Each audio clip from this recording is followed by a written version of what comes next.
Sorry about that, babe.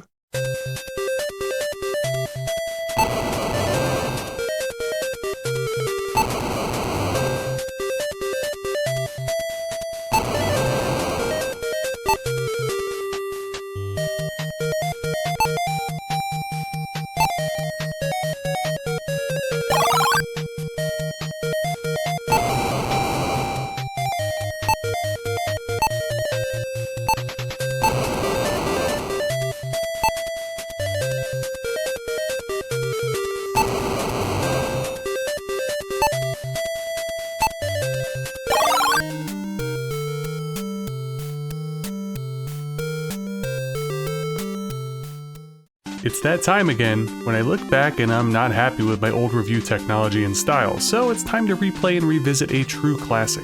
Of course, we're talking about Shadowgate on the NES.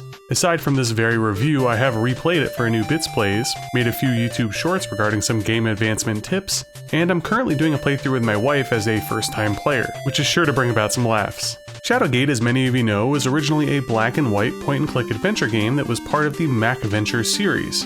But for the purpose of this review, we'll be focusing on the NES version that was released in 1989, developed by Kemco and published by Kemco Seika. The story. Shadowgate's narrative is upfront, short, and simple to digest, as it's laid out to you at the beginning of your adventure. The wizard Lockmere did some chanting and gesturing in front of you, and you find yourself standing at an entryway which lies at the edge of a forest. The druid's words ring in your ears. Within the walls of Castle Shadowgate lies your quest. If the prophecies hold true, the dreaded Warlock Lord will use his dark magic to raise the Behemoth. You are the seed of prophecy, the last of the line of kings, and you must stop the Warlock Lord from darkening the world forever. So yeah, get to it and start clicking, with hopefully not a lot of dying. Quick side note, it's actually discovered in-game that the world in which Shadowgate takes place is known as Tarkus, which is pretty funny because Tarkus is the name of one of our family's chinchillas, and I actually named him after Black Iron Tarkus from Dark Souls, but now that I know this fact about Shadowgate, I'm even happier with the name. The graphics. Quite possibly the most memorable part of the NES port of Shadowgate are the intriguing, unique, and colorful graphics of the game. Almost each and every screen has its own identity and can burrow its way into your memory. Whether it's the opening screen with an ominous skull over the castle door, the first hallway with the haunting eyes of the Warlock Lord, the shark pool area, the dragon's den, dealing with bridge trolls, battling a cyclops, the flute fountain, all the way to the final screen. Shadowgate's uniqueness and style permeates through. Likely because of the fact that this game is not a traditional genre such as a platformer, Shadowgate is able to deliver wonderfully crafted scenes for you to point and click your way through. The HUD clearly has that style of it originally being on a computer, in this case a Macintosh, but I also find this to be very endearing, especially given the time in which it came out. Sure, there isn't a ton of animation going on in the scenes, usually it's more of a 1 second something is up, then after the action it's now down, for example, the Cyclops. But that doesn't take away from the vibrant fantasy nature that Shadowgate oozes throughout. Music and sound. This is an interesting one to dissect. First off, the sound design is fairly minimalist. Really, there's not a whole lot going on other than scene transition sounds, confirmation sounds, hitting attempts, or the occasional background noise such as when you're outside and the storms are brewing for a moment. But where Shadowgate shines is in its haunting, atmospheric, albeit limited soundtrack. Composer Hiroyuki Masuno managed to do so much with so little here. The first non-title track of the game, which has been titled either Entrance or Entrance Way, is the quintessential Shadowgate track for me, invoking this feeling of great mystery, fantasy, and the perils that lie ahead. To me, the soundtrack has a feel of a slight echo, as if you yourself were within the walls of Castle Shadowgate. At times, the music can make you feel cold. For me, this is heard in the track titled Cavern, like on the screen with the aforementioned shark. The soundtrack could also make you feel hot, like when you're in the dragon's den, or in an outright state of panic such as when your torch is running out. One of my personal favorite tracks in the game is that of Courtyard, which appears in areas such as the water fountain. It brings about this feel of both cold air and the air of mystery that surrounds the journey at hand. And lest we forget the simple but effective death track which delivers your demise with grace, almost as if a bard is singing your tale of how you fell into the Epor room.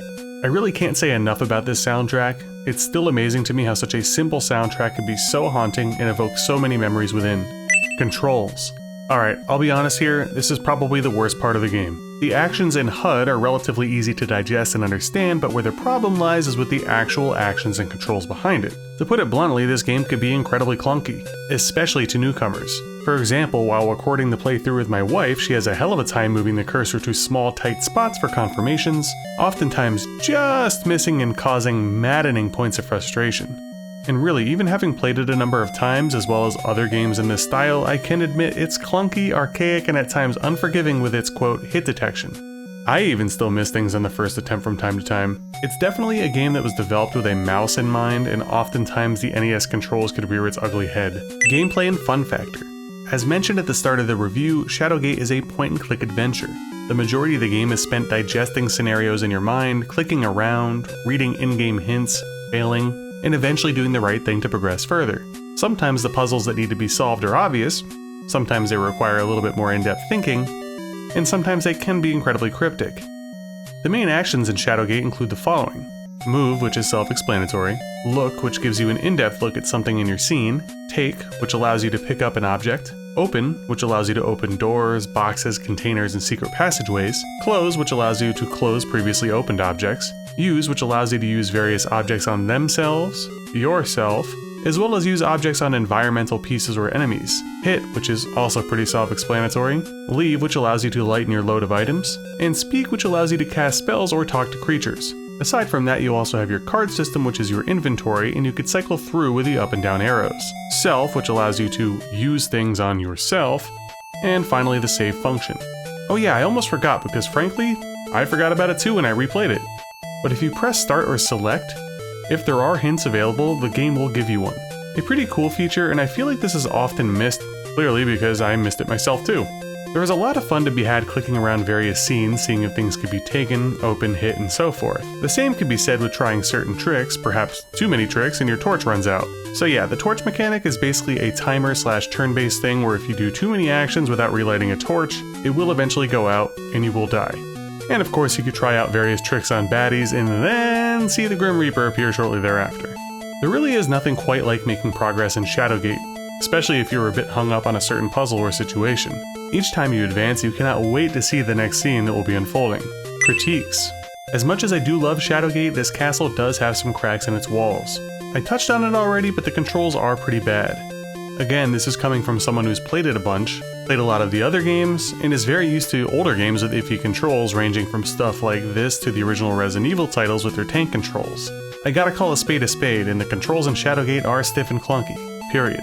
I also admit that while there are in-game hints, sometimes certain puzzles could be a bit unintuitive. I hate spoiling things in my reviews, but the Epor room puzzle, for example, if you look at the Epor sign, nothing really happens. But if you look again, you then learn the spell. The rope goes up and the death trap becomes no more. I believe this to be the only instance of the game where you have to look at something twice. I could be wrong. There are also definitely a few gotcha scenarios where death waits for the overly clicky user and so forth. And while in the game the torches are beautifully lit and burning on the screen, and truthfully the torches remind me of Shadowgate, I'm still not a fan of the mechanic. I do understand the mechanics behind the torch and how it would play into the actual game world, but I'm still not a fan. I'm not the most adept at these types of games, especially on my first try, so I'd rather there not be a pseudo time limit placed upon me. Sure, the game is more than generous with torch placements, but if you get lost or stuck, this can become a huge thorn in your side, even to the point where you might have to restart your game. And probably the biggest critique aside from the controls would be the replay value. Quite frankly, other than getting through the game quicker or finding different ways to die, there really isn't much incentive to replay for the average gamer. Now, this doesn't necessarily apply to me, because I could probably replay this game once a week and not get sick of it, but I am trying to be objective here. In summation, Shadowgate on the NES is one of a kind. A point-and-click masterpiece. Filled to the brim with atmosphere and a high fantasy feel, a soundtrack that makes it seem as if you're touching the cold, damp walls as you make your way through. Rewarding puzzle solving, beautifully crafted, vibrant graphics and scenery, held back only by some rough controls, an undesirable torch mechanic, and perhaps a lack of replay value. But all in all, I give Shadowgate on the NES a 9.5 out of 10. This might seem like a ridiculously high score to you, but to me this is a top 10 entry on the console, without a doubt. Castle Shadowgate has burrowed its way deep into my memories and will continue to haunt me, in the best way possible, until my adventures have ended here. If you've enjoyed this review, please consider liking, commenting, and subscribing if you haven't already. Check out the pinned comment description below for more Shadowgate content, including the stuff that I've done recently, as well as a few unlisted videos of my old playthrough and my old review if you want to check those out too. Take care.